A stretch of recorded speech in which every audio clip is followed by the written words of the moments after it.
所以，上次跟各位讲过哈，其实读圣经的时候，不一定都要很严肃的去做一些的这个阅读。其实有时候你把它看作是一个故事，或者是看作是一个事件，你就会发现它其实是很有趣的。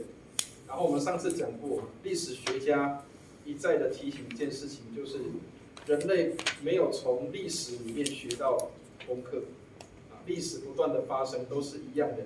但是人没有从历史里面学到功课，所以这个是，读历史的人常常会有的感慨。很多事情一再的重复的发生，但是就是人不会去知道怎么去反省自己，做不一样的决定，所以一再的错误都是这样发生的，都是这样发生的。好，各位，我们要进到第5位。这个小先知了啊，这个人就很有趣了，而且也常常被拿来做讨论的这个人，讨论度很高的。好，189页，这个人叫做约拿。好，请大家看一下，约拿的意思是鸽子的意思，作者这边有没有？约拿的意思就是鸽子啊，所以这个以前那个叫什么？基督世主里面有一首诗歌了啊。他也是讲这个传福音的鸽子，哦，主耶稣为你自己的荣耀啊，有一首这个歌啊，他希望成为传福音的鸽子。好，所以约拿就是鸽子的意思。那鸽子以前，各位要把它想象成鸽子以前就是过去的叫做通讯工具啊，我们现在叫做手机，对不对？我们现在会传讯息，但是以前是透过鸽子。飞鸽传书有没有？鸽子去传信息的，好，所以约拿为什么叫鸽子？因为他要去传信息，上帝透过他要去拣选他，呼召他要成为传道人，成为先知，要去传递信息啊。那要去传递信息给谁？叫做这个要传递给这个亚述。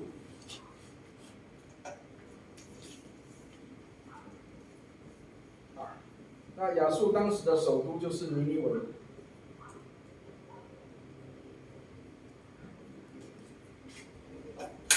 尼尼微城这个是他们的一个重要的一个城市，亚述帝国的一个重要的城市。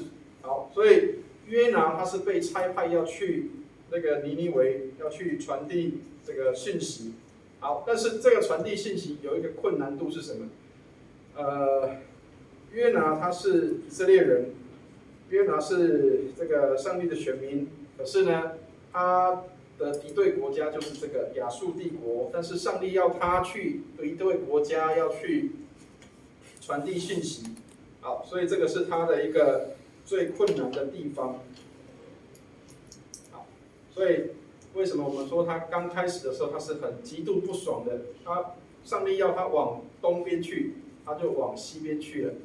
好，所以他后来逃避上帝的呼召的方式是什么？到这个推罗西顿那边去搭船，然后搭船去哪里？去到西班牙，有一个城市叫他施。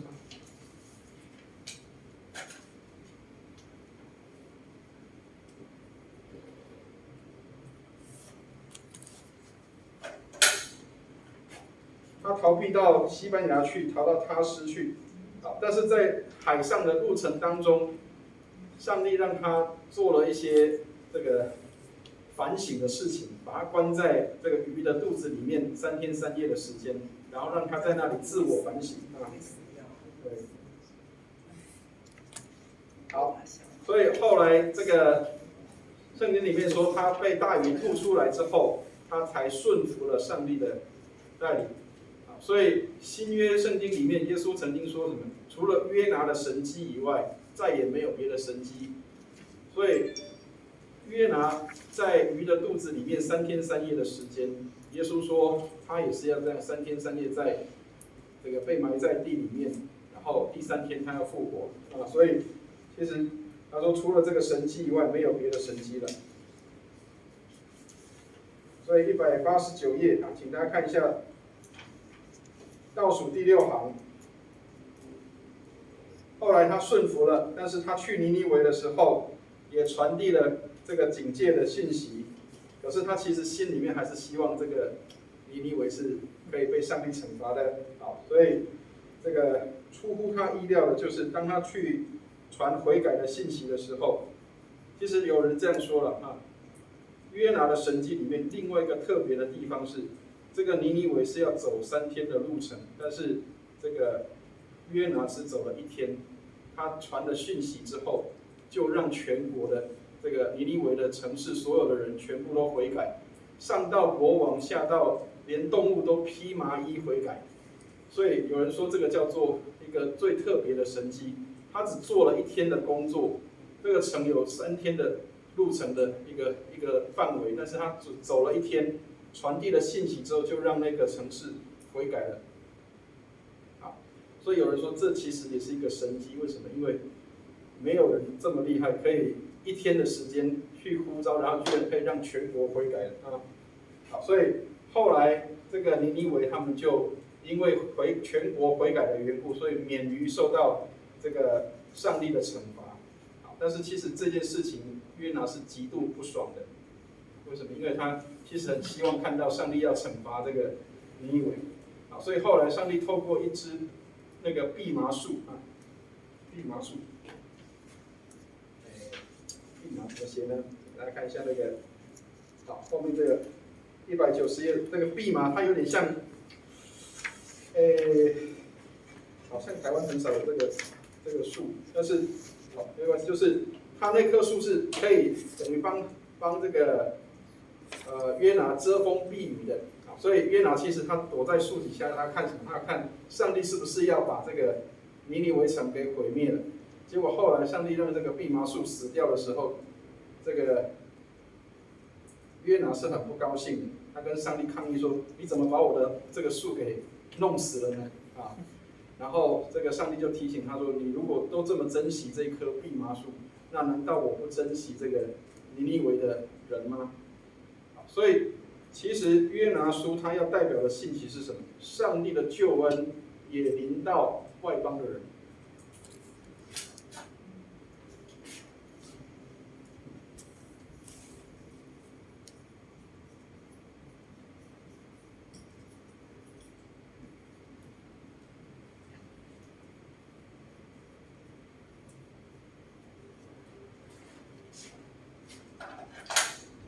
以色列人有一个迷思是什么？他们叫做上帝的选民，所以只有他们才可以得救的，所以外邦人是不可能得救的。但是约拿书给我们一个提醒，就是上帝也把救恩给外邦人，让他们也有机会可以反省悔改跟得救。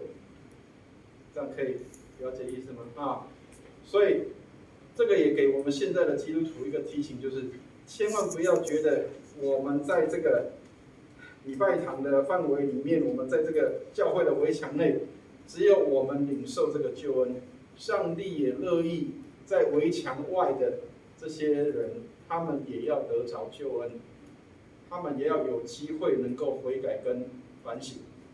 所以为什么我们需要离开舒适圈，离开教堂以外，去接触这些的外面的人，让他们也有机会可以认识上帝？这个就是约拿书的一个重要的含义在这里面。救恩不单是给以色列人、给犹大人，也给外邦人。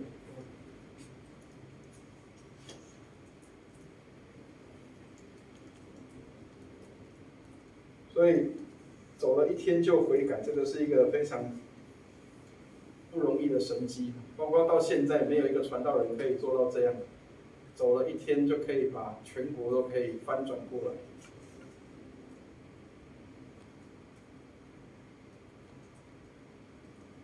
但是卫斯理曾经这样说了哈，他说：“给我100个人，除了上帝别无所爱，除了罪恶别无所恶的。”他说：“我将要翻转整个英国，然后让这个天堂爆满，地狱净空。”他有这样的一个雄心壮志啊，他希望可以这个，如果能够有100个人可以跟他一样这么拼命的传福音的话，整个英国将会翻转过来。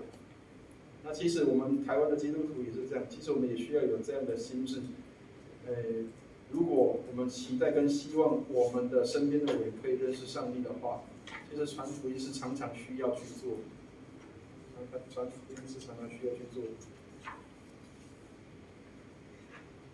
好，到这边可以吗？好，约拿就过了啊。好，191页，我们看下一个先知叫做弥迦。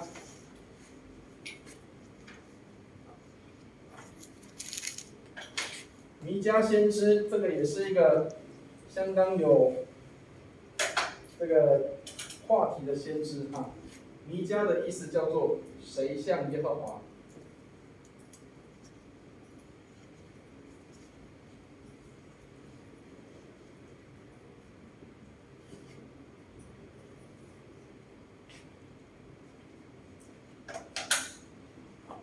弥迦的意思叫做谁像耶和华？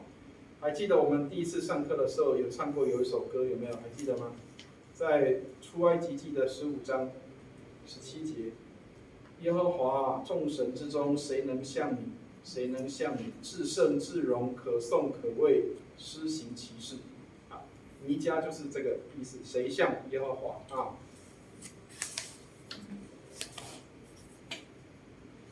好，请看一下191页，弥迦是哪一国人？他是南国的先知啊，他是这个南国的先知，他住在摩利沙城这个小村庄里面，他老家在那里，在摩利沙这个地方。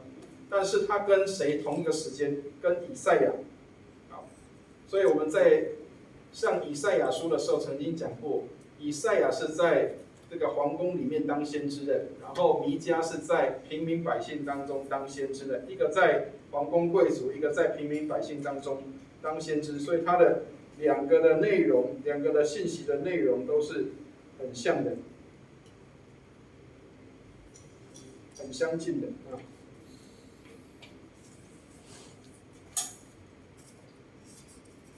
好，特别有一段的记录是以赛亚跟这个弥迦都有的一段记录啊。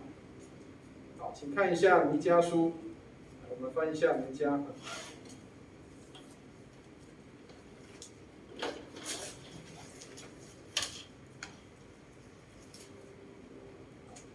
应该知道弥迦在哪里了啊。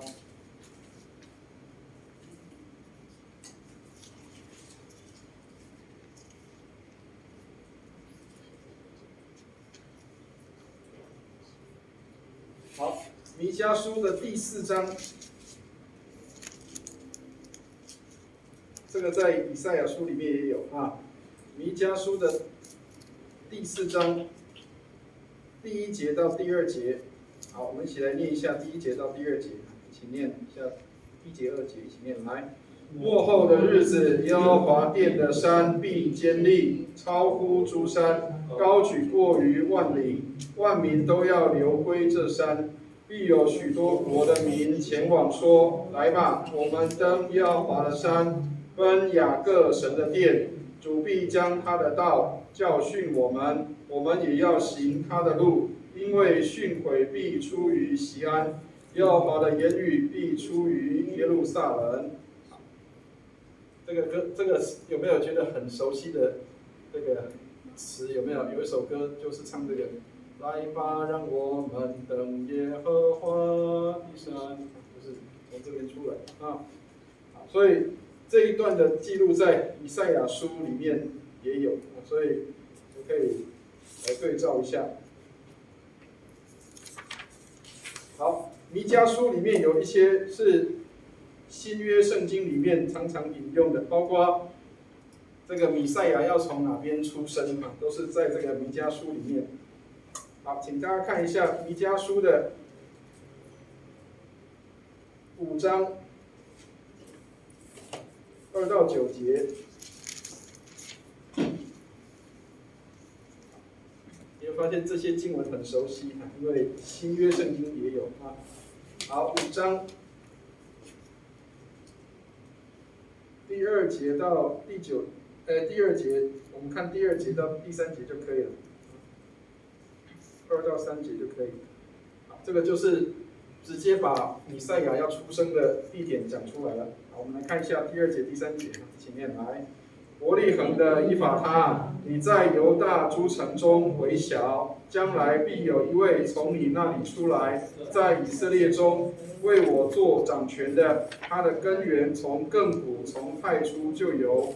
耶和华必将以色列人交付敌人，只等那生产的妇人生下子来。那时，掌权者其余的弟兄必归到以色列人那里。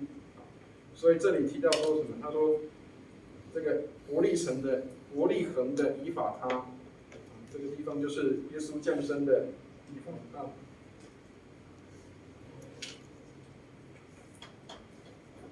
好，另外有一个常常我们会读到的一段的圣经，也是从这里出来的，请看一下6章，弥迦书的6章第6节到第8节，这也是一段很重要的信息。上帝喜爱的是什么啊？弥迦书6章6到8节，我们一起来念一下6到8节，请念来。我朝见耶和华，在至高上帝的面前跪拜，当献上什么呢？岂可献1岁的牛犊为燔祭吗？耶和华岂喜悦千千的公羊，或是万万的油和吗？我岂可为自己的罪过献我的长子吗？为心中的罪恶献我身所生的吗？世人啊，耶和华已指示你何为善，他向你所要的是什么呢？只要你行公义，好怜悯，存谦卑的心，与你的神同行。所以这一段是给我们一个很好的提醒，除了呼应那个刚刚我们有看到阿摩斯有没有？惟愿公平如大水滚滚，公义如江河滔滔。啊，在这里有提到的一个东西，行公义，好怜悯，存谦卑的心，与你的上帝同行。好，新译本里面他把这2个结在一起，看，行公义，好怜悯是一件事情，然后存谦卑的心，与上帝同行又是另外一件。啊，但是在和合本这边看起来就是它是3件事情，然后最后第4件就是要与上帝同行。所以他说，行公义，好怜悯，存谦卑的心，与你的神同行，这是上帝所看为好的。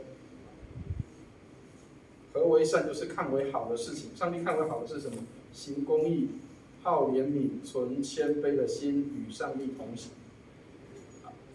那但是为什么会出现这一段东西呢？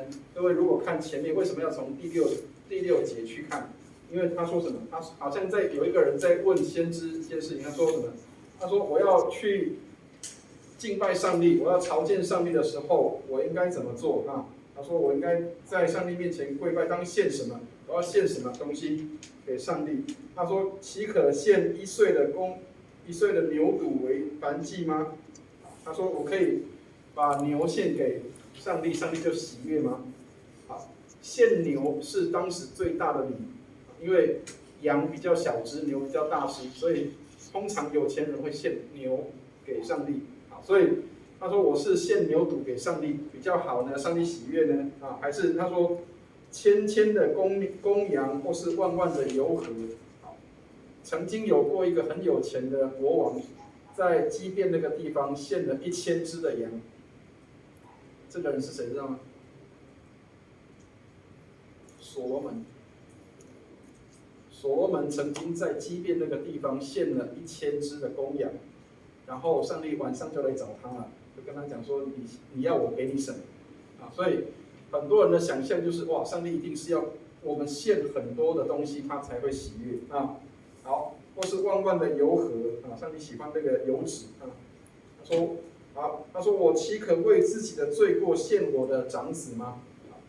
献人祭，这个是在当时迦南人的一个陋习，那个陋习就是什么？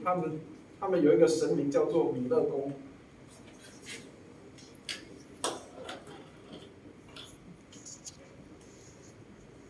好，这个有点像类似像巴利的这个神明。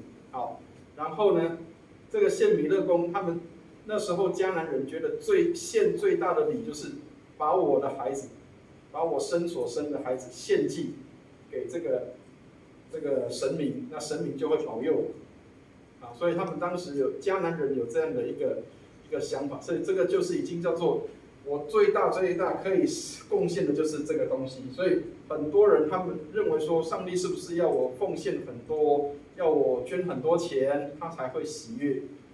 所以这个跟我们一般民间信仰的认识非常像。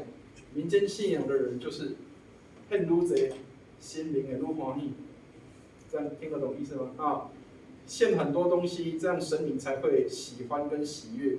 但是我们的基督教信仰不走这一套，我们走的是什么？就是后面讲的，他说耶和华已指示你何为善，什么才是他要的？行公义，好怜悯，存谦卑的心，与你的上帝同行。这样可以了解意思吗？啊，所以教会如果越走越世俗化，或是教会如果越走越社会化的时候，就会变成什么？比赛看看谁捐得多啊！我捐得多，或者是我的服饰很多，上帝就会喜悦我，上帝就会给我很多的祝福。甚至包括我们这个迷思，就是这个，把家里的事情都撇掉，我们到教会里面来侍奉，越服侍上帝就越给我祝福，这个都是假的，都是假的。啊，上帝真正要的是什么？行公义，好怜悯。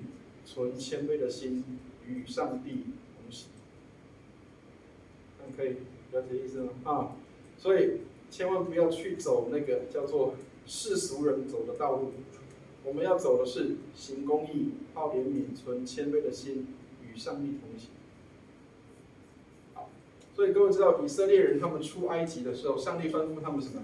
不要回到埃及去，也不要去敬拜迦南地的神明。这是有它的用意的。埃及的神是什么样的神？埃及的神是法老，就是地上的神，所以把人当成神，这个是埃及的一个做法。好，然后迦南人的做法是什么？把物产丰富当成是神，拜财神，这个钱多多的这个财神。啊，所以物资的神明，这个是迦南的神明，所以。上帝不要以色列人回到埃及去拜人为神，也不要拜这个钱，把钱当成神。这个是让以色列人知道说，唯有上帝才是上帝，不是把人当上帝，也不是把金银财宝当上帝。这样可以了解意思吗？啊，所以这个在我们的信仰常常需要反省是：我有没有把人当上帝呢？或是我有没有把物资？我的金钱当上帝，这个才是我们需要去反省的啊。好，到这边可以吗？啊，所以弥迦书也是，很多新约圣经会引用的经文啊。好，那下一个我们要快的讲过去了。啊，194页，下一个拿红书。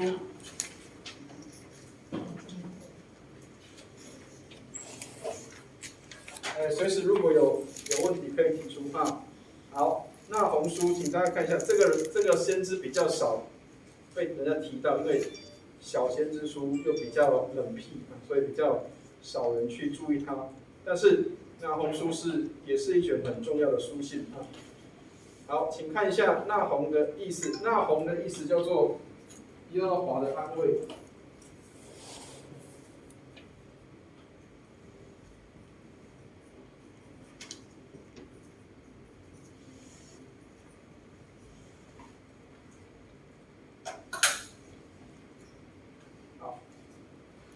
所以，既然叫耶和华的安慰，就是他带的信息都是比较属于叫安慰的信息啊。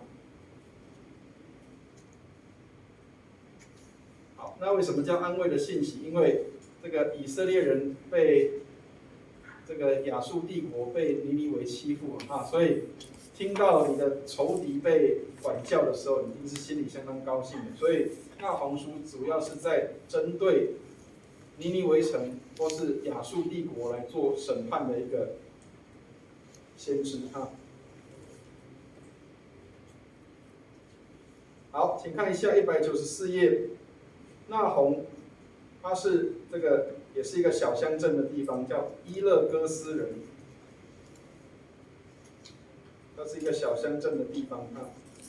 他说是加利利的小乡村，有可能是类似一个小渔村的地方啊。好，第3行的地方，他说对尼尼微宣告神的审判，这个是那鸿书的一个重要的信息。尼尼微城那个时候已经是世界第1强国了，连埃及都输给他了。好，但是呢，尼尼微城后来也会遭遇到审判，上帝的审判，把这个尼尼微给灭亡了啊。好，那鸿的书是在什么时候写的？在约西亚王，看到吗？啊，亚述帝国其实那时候是很兴旺的一个大国啊，可是后来它是被谁灭掉？被巴比伦给灭了。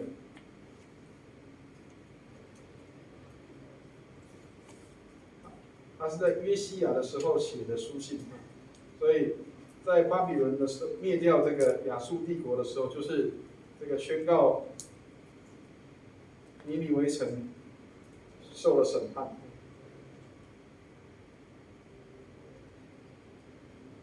好，195页，看一下尼尼微灭亡的原因。本来尼尼微城以前在约拿的时候曾经有过悔改，但是后来人常常是这样，这一关过了之后，他就开始忘记了以前是怎么样过来的。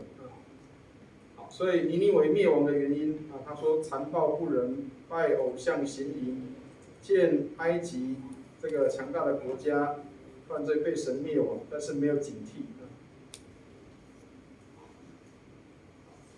所以尼尼微城是很有名的这个对待战俘很残暴的一个帝国，所以后来他也被审判。所以刚刚讲啊，这个出来玩都是要还的，所以要怎么对待别人的就怎么对待他。所以后来这个亚述帝国也是被巴比伦给灭了。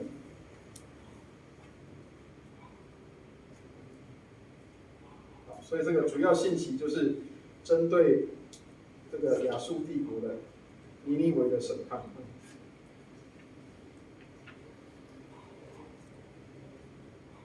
好，到这边可以吗？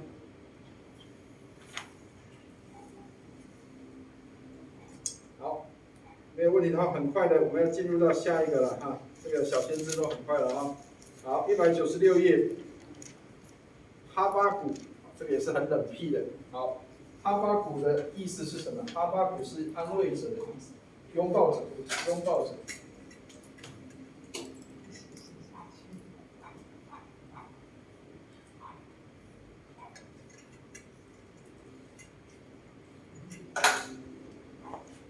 哈巴谷的名字意思就是拥抱的意思，上帝拥抱他的百姓，或是上帝这个仍然关怀他的百姓。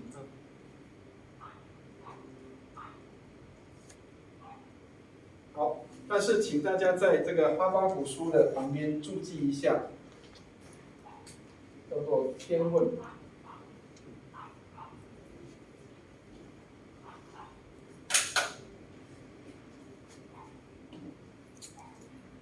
好，天问知道是什么意思？知道吗？有没有人听过或看过这个词“天问”？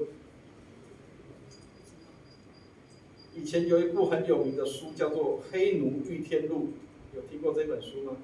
好，《黑奴遇天录》是什么样的书？一个黑人他在那里哭诉说啊，为什么我的命运这么的糟糕？为什么我这个一生这么的悲惨？上帝为什么这个没有放过我？为什么让那个残暴的主人对待我这样的糟糕？好，这个叫做天问，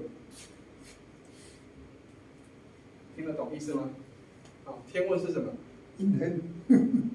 上帝啊，为什么会这样？听得懂意思吗？啊，上帝啊，为什么会这样？你怎么容许这个事情发生呢？啊，你不是公义的吗？你不是信实的吗？你怎么可以容许这种事情发生在对的人身上，好人身上？为什么好人没有好报，然后坏人反而得志了？小人得势，坏人得势，这个叫天问。好像这个人在问上帝说：“为什么？为什么？”那个意思，了解吗？啊，好，所以你就知道说这个哈巴谷他常常问什么？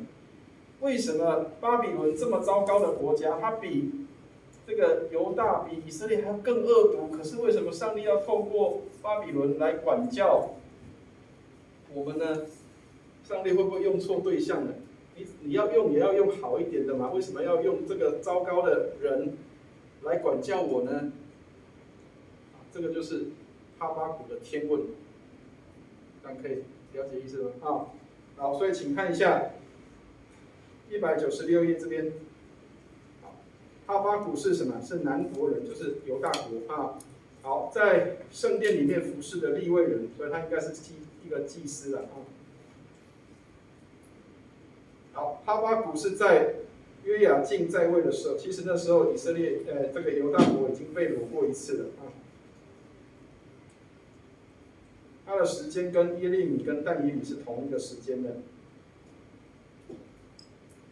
好，所以就知道这个先知在的时候是什么样的一个时代。好，背景的地方，请看一下，它是在犹大国要灭亡的时候。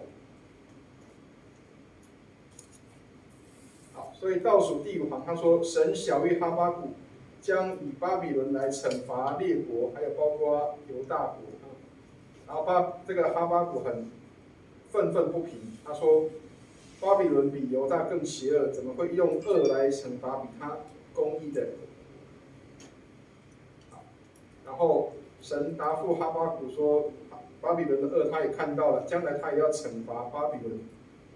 他说不要为现在的事感到愤愤不平，上帝要主持公义到底。”所以在哈巴谷书里面，它指的是说，巴比伦好像是上帝手中的杖，那个管教的杖一样，但是有一天上帝也会把它撇弃的。意思是什么？就是虽然上帝会使用这个巴比伦来管教犹大国或是犹太人，但是上帝同时也会撇掉这个巴比伦。有一天，上帝会主持公义。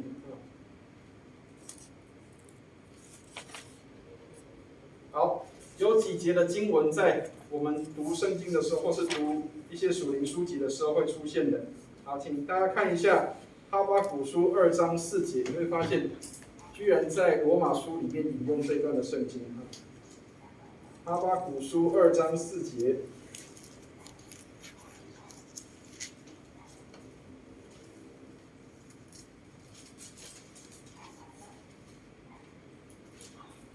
哈巴谷，应该知道在哪里了哈。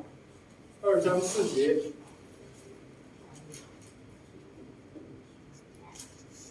好，我们来看一下，有一个在罗马书常常出现的词哈。好，请大家看一下。第4节我们还是把它念完，因为其实只要后面这一段就好。好，第4节一起念来。迦勒底人自高自大，心不正直，唯义人因信得生。义人必因信得生，最早出现在这里。哈巴谷书啊。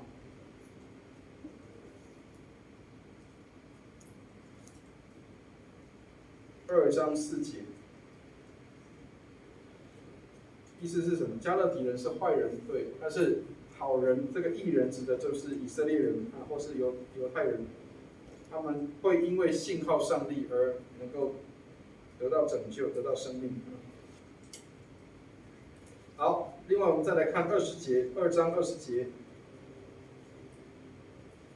我们在这个进殿诗，我们的这个做礼拜前的那第一首诗歌，主在圣殿中就在这里啊。好，我们来看20节，一起来念一下20节，一起念来。唯耶和华在他的圣殿中，全地的人都当在他面前肃静静默。所以各位知道我们在唱进殿诗的时候，那一段的诗歌就是在这里。主在圣殿中有没有？然后肃静，对啊。所以其实有很多的诗歌，它是有圣经根据的啊。所以诗歌也不是乱写的，其实最好都要有圣经根据啊。好，然后虽然遇到很糟糕的情况，但是仍然要保持喜乐，这个是哈巴谷最后给我们的信息。我们来看一下3章17到18，刚好旁边3章17到18，哈巴谷3章17到18。好，一起念这段经文，一起念来。虽然无花果树不发旺，葡萄树不结果，橄榄树也不效力，田地不出粮食，圈中绝了羊，棚内也没有牛。然而我要因耶和华欢心，因救我的神喜乐。好，你看，在最糟糕的环境，他说无花果树不发旺，葡萄树不结果，橄榄树也不效力，田地不出粮食，圈中绝了羊，棚内也没有牛，真是糟糕的状况啊！什么都没有了。他说：“然而我要因耶和华欢心，因救我的神喜乐。”这个就是心理学上讲的很明白的东西。其实你的情绪是可以转换的，环境并不能够真的影响你。虽然很糟糕的环境，但是你仍然可以选择喜乐，选择面对这个事情的时候，仍然可以高兴而欢喜。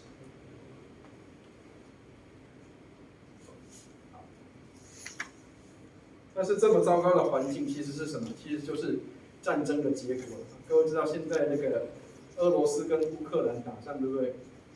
各位知道乌克兰其实是小麦出口的第2大国。乌克兰的小麦其实是占世界产量算蛮多的，可是现在为什么小麦会价格上涨？因为这个乌克兰打仗啊，所以乌克兰打仗你就知道那个粮食的冲击，为什么现在物价都全部都涨上来？有没有？你的这个吃的东西的物价涨了的时候，几乎所有的东西全部都涨价啊。所以他说这个无花果树不发旺，葡萄树不结果，橄榄树不效力，田地不出粮食，圈中绝了羊，棚内没有牛。这个就是战争的结果，打仗的时候会产生的这个后果就是这样啊。所以就知道说，其实打仗不是一件好事啊，会让物价上涨，然后人也都可能会因为这样会有绝望。好，到这边可以吗？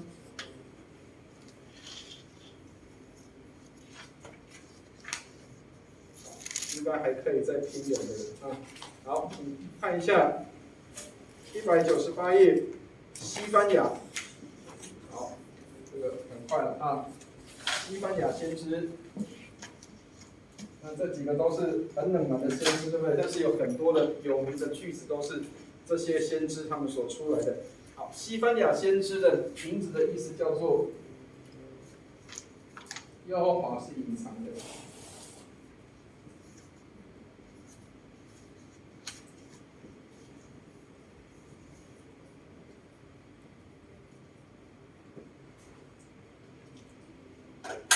上帝隐藏了，上帝把他自己藏起来，不让人找到他。所以西班牙的意思叫做耶和华隐藏啊。好，请看一下198页，这个作者他是皇室的后代啊，跟他同一个时间的有耶利米跟纳洪这2位，就是已经这个国家快要灭亡的时候了。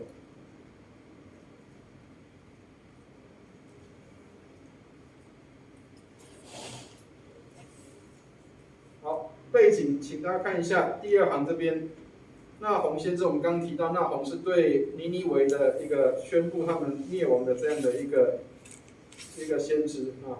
好，然后南国有耶利米跟西班牙这2位要宣布上帝要审判这个犹大国了，要审判南国，百姓要被掳的这样的一个信息。其实这个时候讲这个信息会被杀头的，为什么？因为上次讲，因为先知常常都叫做唱衰啊，唱衰人家，所以这个长官或者是国王都是很不高兴的。好，但是这个犹大国的这个末期的这个中兴之王，这个约西亚，他其实后来还是力挽狂澜了啊，希望可以把这个国家再带回到好的状态。但是其实上帝已经定下了犹大国要灭亡的这样的一个被审判的一个状态。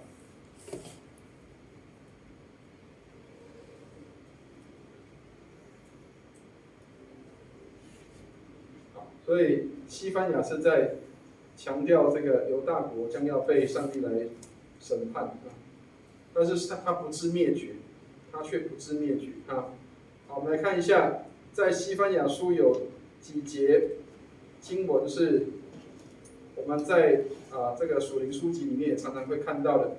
好，请看一下西番雅书3章17节，找一下啊。西番雅很冷门，但是找一下这个书，3章17节。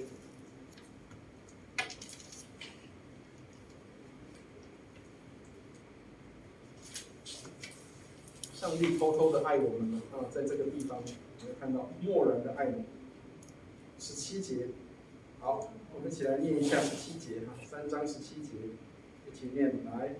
耶和华你的神是施行拯救、大有能力的王，主，他在你中间必因你欢欣喜乐，默然爱你，且因你喜乐而欢呼。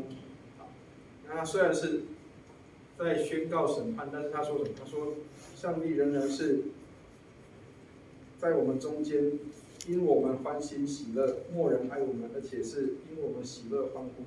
好像一个父亲或妈妈在暗中为他的孩子在欢呼或是高兴，虽然他可能要受很多的苦，但是爸爸妈妈为他高兴。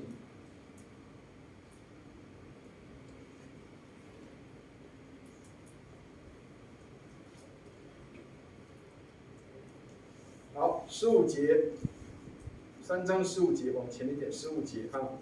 好，我们来念一下：上帝在我们中间。上帝在哪里？上帝没有离开，虽然被管教，但是上帝仍然在我们中间。好，15节，一起念一下15节，一起念来。耶和华已经除去你的刑罚，赶出你的仇敌。以色列的王耶和华在你中间，你必不再惧怕灾祸。他说，以色列的王就是耶和华，耶和华在我们中间，必不再惧怕灾祸。虽然可能会有这些的灾害，但是上帝仍然给我们有复兴的机会。而且过去是这个受辱的，但是现在是有好名声的啊。然后20节，来看一下20节，3章20节啊，一起念一下20节，一起念来。那时我必领你们进来，聚集你们，我使你们被掳之人归回的时候，就必使你们在地上的万民中有名声得称赞。这是耶和华说的。这是一个很特别的状况，就是被掳的百姓居然还可以得到称赞，还可以受万国的这样的一个有名声跟称赞。这个是上帝对以色列人的一个非常非常特别的应许。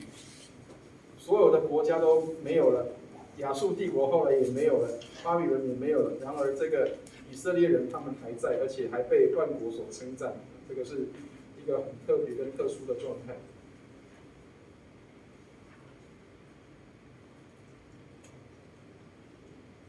好，到这边可以吗？好，没有问题的话，今天的最后一位啊，哈该，请看一下200页，这个数字很好，200页。好，哈该的名字的意思是耶和华的节期。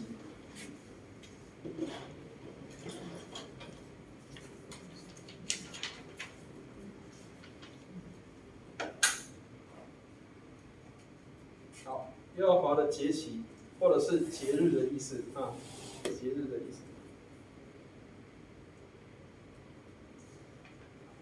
那哈该书的主要的内容是在讲什么？主要是在讲这个圣殿重新建造的工程。那他们犹大人曾经要回来建圣殿的时候，有一段时间有受挫，但是后来经过哈该跟后面那位撒迦利亚两位先知的鼓励，他们又重新开始盖圣殿。好，请看一下200页的背景的地方啊。好，作者这边先看，哈该跟撒迦利亚是在犹大王，这个波斯王大利乌的时候蒙召做先知的，所以他是在波斯帝国的时候，犹太人他们回归到耶路撒冷的那段时间，他们成为先知。好，背景的地方，请看一下，这个缘由在哪里？波斯王古列元年的时候，让这些的犹太人他们回到耶路撒冷要盖圣殿，对不对？好，然后所罗巴伯跟祭司约书亚，就是带第一批回来的盖圣殿的人，他们要回到耶路撒冷来盖了。好，但是你要盖圣殿，你身边的这些的其他人、其他的民族都会，找事啊，没事找事，然后会来诬告说你们要谋反啊，所以后来他们停工一段时间。好，到哪一个国王在位的时候，又重新恢复了。到波斯王大利乌的时候，第2年。好，倒数第6行啊，新的波斯王大利乌第2年，神便兴起哈该跟撒迦利亚，在耶路撒冷向犹大人的领袖做鼓励。然后有2个重要的事情，第一个，斥责百姓已经忘记建圣殿的工作，只有专心在自己的生活上，这是第一个被提醒的。好，第2个被提醒的是什么？要百姓信心坚固，因为上帝要帮助他们完成建圣殿的工作。好，特别是第1个提醒很重要啊，很多人已经忘记盖圣殿是重要的信仰上的一个建立，所以那时候他们不顾盖圣殿，然后顾什么？顾自己家，顾自己好就好了，所以只专心在自己的生活上。好，那第2个，当时他们要盖礼拜堂，其实是一个很困难的事情。其实各位如果回想我们盖这一栋大楼的时候，其实是很困难的。好，那在困难的当中，这个先知要提醒百姓要信心坚定，而且相信上帝要帮助他们来建造这个圣殿的工作。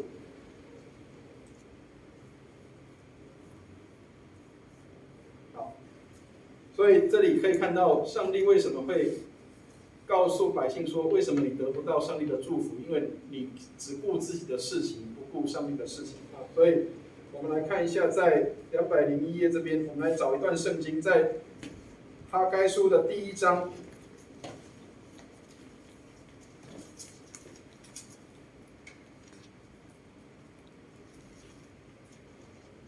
哈该书的第1章。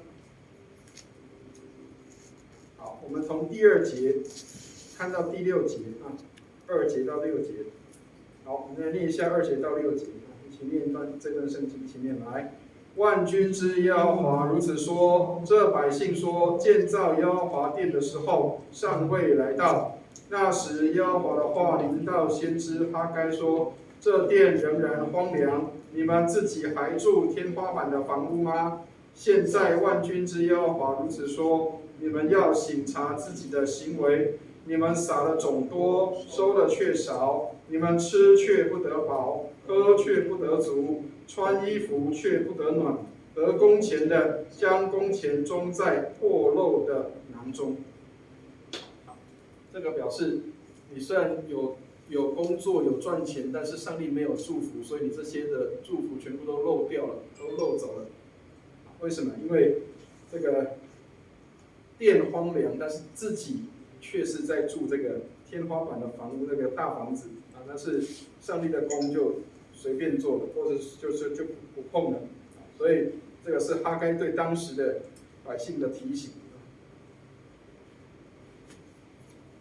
但是他应许这个后来的圣殿要比之前的要更加的荣耀。所以我们常常讲说，这殿的荣耀要大过先前的。好，第2章的第9节，通常我们在人家建圣殿的时候，盖礼拜堂的时候，我们通常会用这一句话来祝福。第9节，好，来念一下第9节，一起念来。这殿后来的荣耀必大过先前的荣耀，有没有？哈该2章9节，好，来念一下哈。这殿后来的荣耀必大过先前的荣耀，在这地方我必赐平安，这是万军之耶和华说的。所以这里就是提到说，当我们以上帝的事为念的时候，上帝要把这个地方要成为他的荣耀，而且要赐平安在这个地方。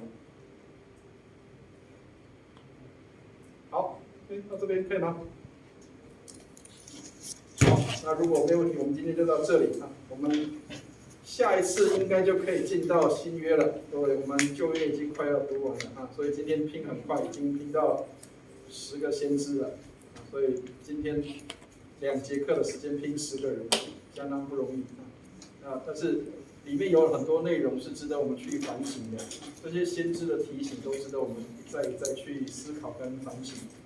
求上帝帮助，让我们看到以上帝的事为念，上帝也必然祝福，这是我们应该学习的功课。好，如果没有问题，我们今天就到这里，我们一起祷告。天父，我们为今天的学习向你献上感恩，施恩看顾我们，也提醒我们要行公义、好怜悯、存谦卑的心，与我们的上帝同行。让我们看重你的事情，超过看重我们自己的，并且以你的事为念。主啊，因为你也以我们为念，谢谢你恩待我们，你默然的爱我们，接纳我们。虽然我们曾经犯错、犯罪，但是你仍给我们机会，施恩看顾我们，让我们能够在你恩典的当中，也常常给有需要的人，他们有机会，并且能够悔改跟反省。谢谢主垂听我们的祷告，带领我们在你里面蒙恩，也保守我们的同学、我们的工作、家庭生活一切蒙恩。感谢祷告，奉耶稣基督的圣名。